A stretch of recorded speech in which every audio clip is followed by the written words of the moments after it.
Bab 2646. Pollard tidak tahu rencana Charlie. Ketika dia mendengar bahwa Charlie berencana menggunakan uang itu untuk menyelesaikan masalah, dia sedikit lega. Awalnya, dia berharap kedutaan besar AS akan membayar uang tebusan, tetapi sikap kedutaan sangat keras dan tidak memberi oposisi ruang untuk negosiasi. Sekarang, Charlie bersedia membayar tebusan menggantikan mereka. Dia merasa bahwa begitu tuntutan inti oposisi dipenuhi, mereka secara alami akan menghormati janji mereka. Jadi, dia berkata kepada Charlie penuh terima kasih, "Charlie, semuanya terserah kamu." Charlie tersenyum sedikit dan berkata, "Paman, jangan khawatir, pesawat akan lepas landas, jadi aku tidak akan memberitahumu lagi." Pollard buru-buru berkata, "Nah, paman itu menunggumu pulang dengan selamat." Setelah menutup telepon, Charlie sudah duduk di Concorde. Dia dan Isaac memasang sabuk pengaman mereka di bawah peringatan kru. Kemudian, pesawat tersebut berlari cepat di ujung landasan dengan seluruh kekuatannya dan terbang ke udara. Fitur terbesar dari pesawat Concorde adalah ia terbang dengan cepat dan tinggi, dan ketinggian jelajahnya telah mencapai 18,000 meter yang menakjubkan. Setelah pesawat naik ke ketinggian yang telah ditentukan dalam satu tarikan napas, ia mulai memasuki pelayaran supersonik. Charlie telah berbaring bersandar di kursi kelas 1 yang nyaman dengan mata tertutup dan istirahat. Isaac di samping tampak sedikit bersemangat. Sambil memegang ponsel dan menggunakan jaringan satelit yang mahal untuk berkomunikasi dengan orang lain, dia memegang pena, terus-menerus menulis dan menggambar di buku kecil itu. Di tengah perjalanan, Charlie membuka matanya, menatapnya, dan bertanya dengan rasa ingin tahu, Isaac, apa yang kamu lukis di sana?" Isaac buru-buru berkata, Guru memberi saya informasi kontak dari rekan Lebanon. Saya berkomunikasi dengan pihak lain dan mempelajari beberapa informasi yang lebih spesifik. Sekarang saya sedang memilah sumber daya yang perlu kami gunakan." Charlie bertanya padanya, "Apakah ada informasi spesifik baru?" Isaac berkata, "Ya, posisi garnisun oposisi telah ditentukan. Letaknya di kota pegunungan kecil 80 km di utara ibu kota Suriah.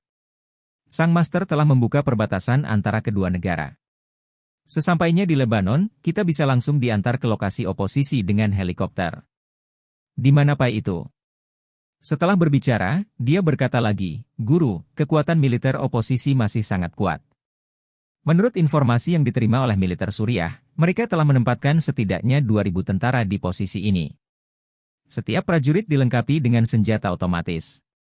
Itu juga dilengkapi dengan lebih dari selusin tank dan kendaraan lapis baja dan 4 helikopter bersenjata. Jika kita pergi dengan helikopter, pihak lain mungkin akan mengirim helikopter bersenjata langsung untuk menyerang kita. Saya khawatir akan sulit untuk mendekat." Charlie merenung sejenak dan kemudian berkata, "Kalau begitu, biarkan kontakmu menyiapkan pesawat sayap tetap di Lebanon.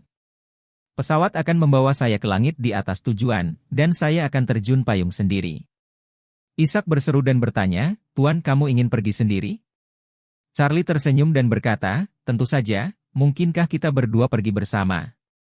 Isaac buru-buru berkata, "Tuan, yang saya maksud adalah, sebaiknya kita memobilisasi sekelompok bantuan luar negeri di Lebanon. Saya telah meminta orang yang merapat untuk menghubungi sumber daya tentara bayaran di Lebanon, dan saya menghubungi tentara bayaran sebanyak mungkin." Charlie melambaikan tangannya, lawan memiliki 2,000 tentara dan senjata berat. Ini pada dasarnya adalah konfigurasi resimen. Dalam hal ini, tidak masuk akal bagi kami untuk menemukan tentara bayaran.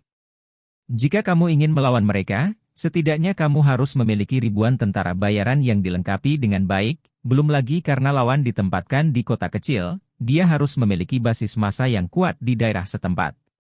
Menambahkan ribuan milisi dengan peluru tajam, saya percaya bahwa alasan mengapa pasukan pemerintah gagal adalah karena mereka meremehkan kekuatan militer dan potensi tempur mereka.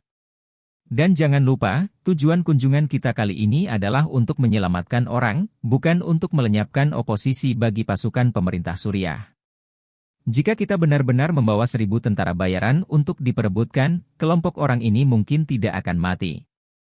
Bunuh semua sandera itu, bahkan jika mereka semua musnah, apa yang bisa kita lakukan?" Ketika Isaac mendengar ini, dia tidak bisa menahan diri untuk bertanya, "Tuan, jika Anda menyelinap sendiri, bukankah itu lebih berbahaya?" Juga, bahkan jika Anda bisa menyelinap masuk, bagaimana Anda bisa menyelamatkan orang dan keluar dengan selamat? Bab 2647. Bagaimana cara menyelamatkan orang? Mendengar pertanyaan Ishak, Charlie tersenyum masam dan berkata terus terang, sejujurnya, aku tidak tahu bagaimana melakukan itu. Ishak bertanya dengan gugup, lalu seberapa yakin kamu kali ini? Charlie berkata dengan serius, saya belum pernah ke Suriah. Saya tidak tahu kekuatan individu dan tingkat pertahanan oposisi Suriah. Tapi menilai dari situasi yang baru saja Anda katakan, data kertas pihak lain masih sangat kuat, meski sedikit mampu. Tidak mungkin untuk melawan ribuan tentara dengan peluru tajam, jadi saya hanya bisa menemukan cara untuk menyelinap masuk diam-diam. Sambil berbicara, Charlie menghela nafas ringan dan berkata, jika aku beruntung, mungkin aku bisa menyelinap masuk, tapi jika aku tidak beruntung, aku bahkan mungkin tidak bisa masuk. Ishak sangat khawatir dan berkata, Tuan, jika Anda pergi ke sarang harimau sendirian, akankah hidup Anda tidak dalam bahaya? Bagaimana jika pihak lain mengetahuinya? Charlie melambaikan tangannya dan berkata, saya masih memiliki kemampuan dan kepercayaan diri untuk melindungi diri saya sendiri, tetapi sulit untuk mengatakan apakah saya dapat menyelamatkan orang dengan lancar. Ishak bertanya lagi, Tuan, kamu bilang ingin terjun payung dari pesawat sayap tetap. Apakah Anda pernah melakukan skydiving sebelumnya? Charlie menggelengkan kepalanya dan berkata, tidak, saya memiliki masalah makanan dan pakaian selama ini, jadi bagaimana saya bisa mengalami terjun payung? Ekspresi Ishak menjadi lebih gugup, dan dia berkata, Tuan, jika Anda tidak memiliki pengalaman seperti itu sebelumnya, bukankah akan lebih berbahaya dalam situasi ini?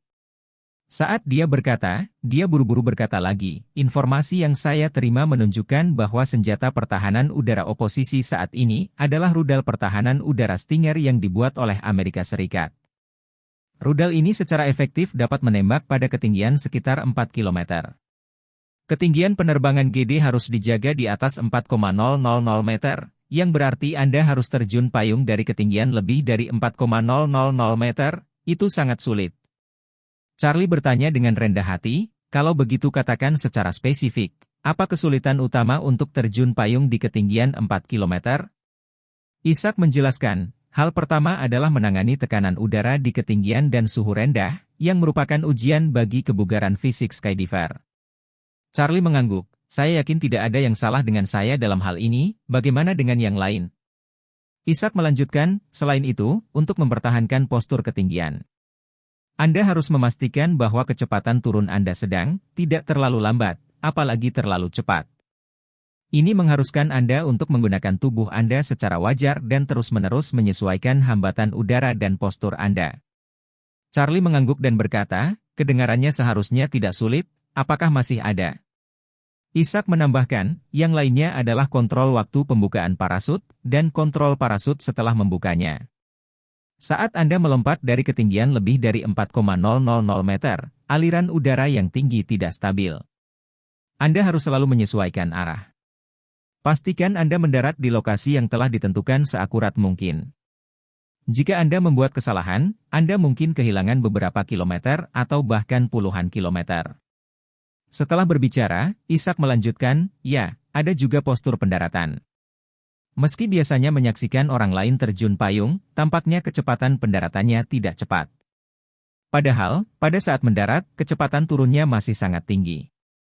Ini membutuhkan skydiver untuk mendarat. Lakukan penyesuaian sesaat sebelumnya. Jika Anda tidak mengontrol dengan baik, biasanya kaki Anda patah atau bagian tubuh lainnya patah. Ketika Charlie mendengar ini, dia tidak bisa membantu tetapi bertanya kepadanya, terakhir kali saya melompat dari helikopter setinggi 10 meter, tidak apa-apa. Apa yang Anda katakan seharusnya tidak menjadi masalah bagi saya. Baru kemudian Ishak mengingat penampilan penyelamatan Ziu dan Leona terakhir kali oleh Charlie, dan dia merasa sedikit lega ketika dia mengira kebugaran fisik Charlie sama sekali berbeda dari orang biasa. Jadi dia menarik nafas dan melanjutkan, Guru, karena ini masalahnya, maka saya pikir hanya dua masalah yang perlu Anda perhatikan adalah kontrol arah dan waktu membuka payung. Saya akan menghubungi pihak Lebanon. Orang antarmuka, biarkan mereka menyiapkan perangkat yang dapat menampilkan tekanan udara, ketinggian, dan posisi GPS. Kemudian Anda dapat menilai waktu terjun payung berdasarkan data waktu nyata, kemudian menyesuaikan arah secara waktu nyata berdasarkan GPS. Bab 2648.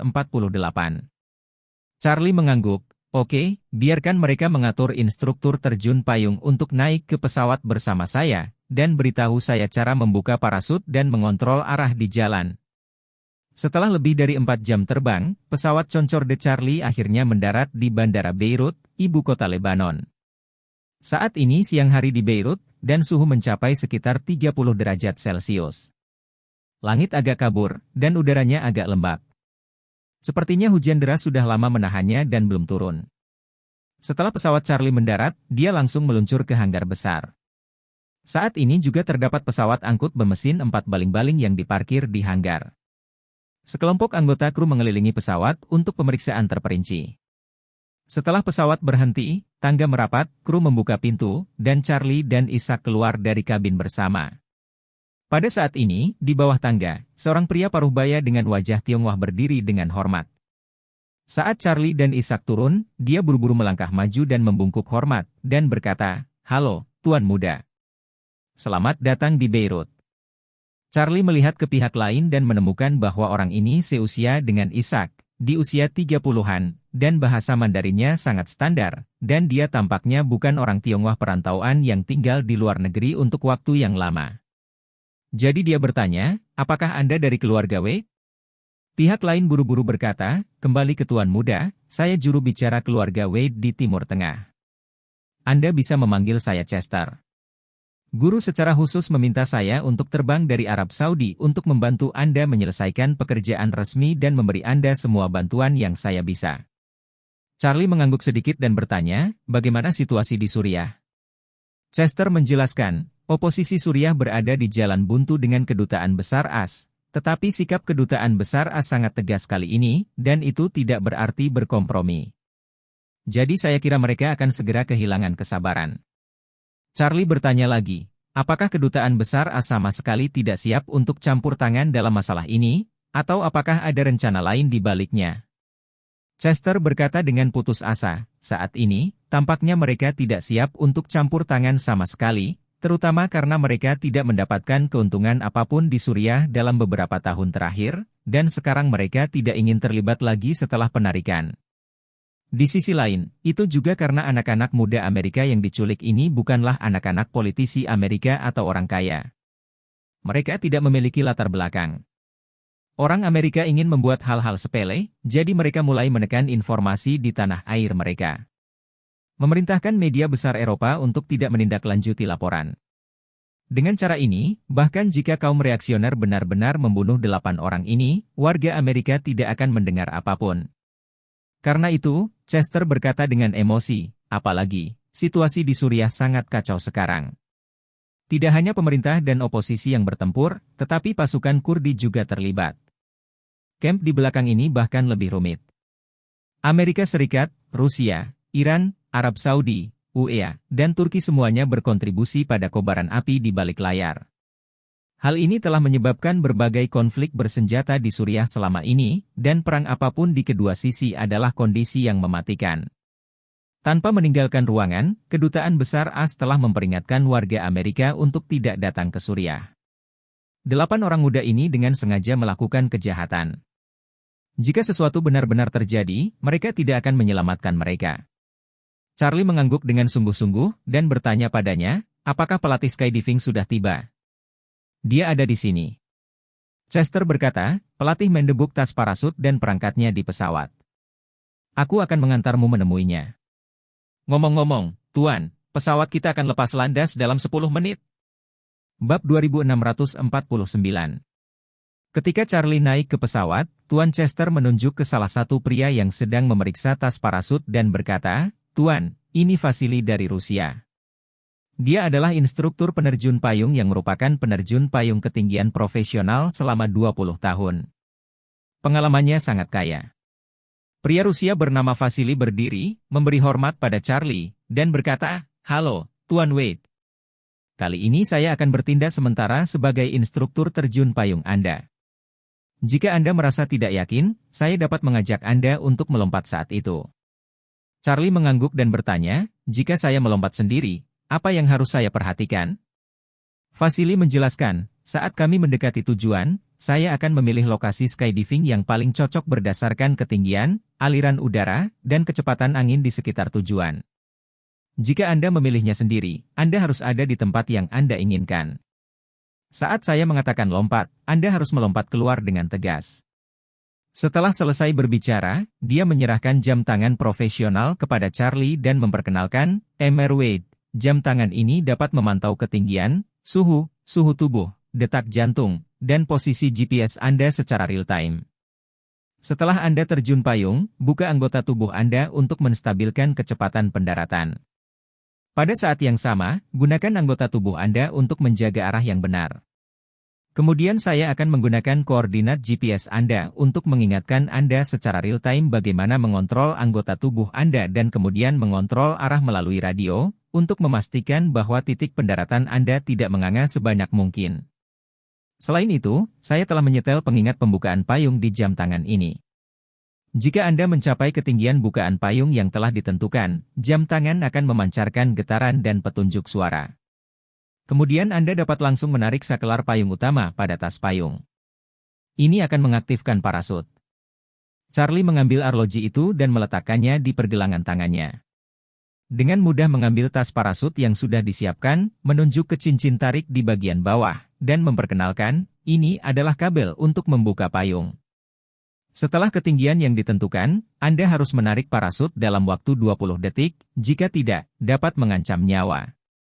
Setelah itu, dia menunjuk ke tombol di sisi kanan ransel parasut dan memperkenalkan, ini untuk memotong parasut. Jika parasut Anda tidak dihidupkan atau terjerat di udara setelah dinyalakan, Anda dapat menggunakan ini untuk melepaskan parasut, dan yang di kiri Anda adalah sakelar untuk payung cadangan. Setelah memotong payung, Anda harus segera menyalakan payung cadangan.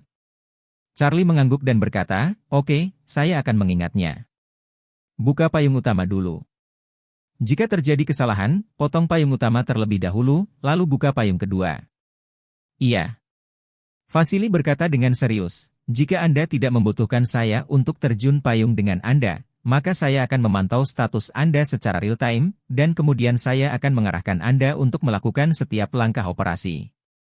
Charlie sedikit tersenyum, oke, saya tidak melompati payung, dan saya tidak punya pengalaman. Dengan bimbinganmu, ini akan menjadi jauh lebih lancar. Dengan mudah mengangguk, menepuk dadanya, dan berkata, jangan khawatir, Tuan Wade, saya akan melakukan yang terbaik untuk memberi Anda semua panduan jarak jauh pada saat itu. Chester berkata saat ini, Tuan, pesawat bisa lepas landas kapan saja. Charlie bertanya padanya, berapa lama perkiraan waktu penerbangan? Chester berkata, jarak garis lurus hanya lebih dari 100 km. Pesawat bisa lepas landas dalam 5 menit, dan akan dekat dengan tujuan 15 hingga 20 menit setelah lepas landas. Baik. Charlie mengangguk dan berkata dengan tenang, kalau begitu bersiaplah untuk lepas landas. Oke, Tuan. Chester berjalan ke dalam kokpit, dan setelah beberapa perintah, mesin pesawat perlahan-lahan dihidupkan dan didorong keluar dari hanggar. Segera setelah itu, pesawat meluncur ke ujung landasan, dan kemudian didorong ke depan dengan kekuatan penuh. 2 menit kemudian, pesawat itu terbang ke udara dan melaju langsung ke Suriah. Setelah pesawat memasuki wilayah udara Suriah, Chester menggunakan tablet untuk membuka peta barat laut Suriah dan berkata kepada Charlie, Tuan, hari ini mendung. Meski jarak pandangnya tidak tinggi, masih mudah terlihat oleh pihak lain saat siang hari, jadi kali ini kami memesan tempat pendaratan ada di sini. Saat dia berkata, dia menunjuk ke suatu tempat di layar, ujung jarinya menggambar lingkaran merah di atasnya, dan kemudian dia menggambar panah yang menunjuk ke lembah, dan inilah tujuanmu, dan jarak pendaratanmu tujuanmu kira-kira 5 km jauhnya. Setelah Anda mendarat dengan berjalan kaki, itu lebih aman. Charlie melambaikan tangannya, awalnya adalah daerah pegunungan dengan jarak garis lurus 5 km. Butuh 2 bukit untuk menyeberang. Saya tidak tahu berapa lama. Apakah ada cara yang lebih baik? Bab 2650. Ini. Chester buru-buru menatap Vasily. Vasily berbicara karena malu, Mr. Wade, jika titik terjun payung Anda terlalu dekat dengan mereka, kemungkinan mereka melihat Anda terlebih dahulu sebelum Anda sempat menyentuh tanah, jadi ini semua demi keselamatan Anda. Charlie berkata dengan ringan, tidak apa-apa, aku punya cara untuk mencegah mereka menemukanku. Chester tidak punya pilihan selain mengeluarkan kotak plastik rekayasa dari bawah jok. Setelah membukanya, itu berisi 2 pistol gelap, setumpuk peluru, belati taktis stainless steel, dan beberapa granat. Dia berkata kepada Charlie, Tuan, Anda harus mengambil semua senjata dan peralatan ini, jika Anda membutuhkannya. Charlie menggelengkan kepalanya dan berkata, aku tidak bisa menggunakan pistol. Chester berseru, kamu tidak tahu bagaimana menggunakan senjata? Lalu bagaimana Anda bisa membela diri kali ini? Charlie tersenyum dan berkata, jika aku berani pergi sendiri, secara alami aku akan memiliki cara untuk membela diri, tapi itu bukan senjata. Charlie tahu betul di dalam hatinya bahwa dia ingin menyelinap ke dalam markas ribuan tentara sendirian. Tidak mungkin menyelesaikan masalah dengan senjata. Hal semacam ini hanya bisa dilakukan dengan mengakali. Jika dia ingin menyelamatkan melebah hidup-hidup, dia hanya bisa masuk diam-diam dan keluar dengan tenang, dan tidak boleh berperang dengan musuh. Jika tidak, sangat mungkin dia akan terpana dan bahkan menyia-nyiakan hidupnya sendiri di dalamnya. Oleh karena itu, senjata dan granat sama sekali tidak dapat digunakan. Begitu mereka digunakan, dia akan segera menjadi sasaran di mata ribuan tentara. Chester tidak bisa menahan rasa khawatir ketika dia melihat bahwa Charlie tidak bisa menggunakan senjata apapun. Kali ini, Tuan Wade memintanya untuk membantu Charlie. Dia tidak meminta pahala tetapi tidak ada celah. Tapi ketika dia melihat Charlie akan melakukan hal yang mengancam nyawa seperti ini, dia juga gemetar karena terkejut. Jika Charlie tidak pernah kembali kali ini, dia harus dihukum oleh orang tua itu. Jadi, dia buru-buru memberikan Charlie selembar kertas lagi dan berkata kepada Charlie, Guru, ada beberapa kata yang ditulis dalam bahasa Inggris dan Arab di atasnya. Jika Anda ketahuan oleh mereka, Anda akan segera memberikan selembar kertas ini kepada mereka. Selama mereka melihat kertas ini, mereka tidak akan mempermalukanmu. Charlie bertanya dengan penuh minat, apa yang tertulis di sini, apakah begitu mampu? Setelah berbicara, dia membuka kertas itu. Charlie tidak mengerti bahasa Arab, tapi dia bisa menggunakan bahasa Inggris sebagai bahasa ibu kedua sejak dia masih kecil, jadi dia bisa melihat bagian ini dengan jelas sekilas. Makna ini sebenarnya sangat sederhana, hanya satu paragraf isinya, mungkin artinya, saya anak dari keluarga Chinese Wade, jangan bunuh saya, selama Anda memastikan bahwa saya utuh, keluarga saya bisa memberi kamu $50 juta. Setelah membacanya, Charlie tidak bisa membantu tetapi mencibir, dan berkata, kamu memang sangat perhatian, tetapi menurut saya, hal ini benar-benar tidak berguna. Setelah itu, dia merobek kertas itu berkeping-keping. Tepat ketika Chester tertegun, Charlie mengambil komputer tablet di tangan Chester lagi, menggambar lingkaran merah di gunung sekitar 20 km dari tujuan, dan berkata kepadanya, dari awal terjun payung saya, 6 jam kemudian, Anda mengatur sebuah helikopter datang ke sini untuk menjemputku.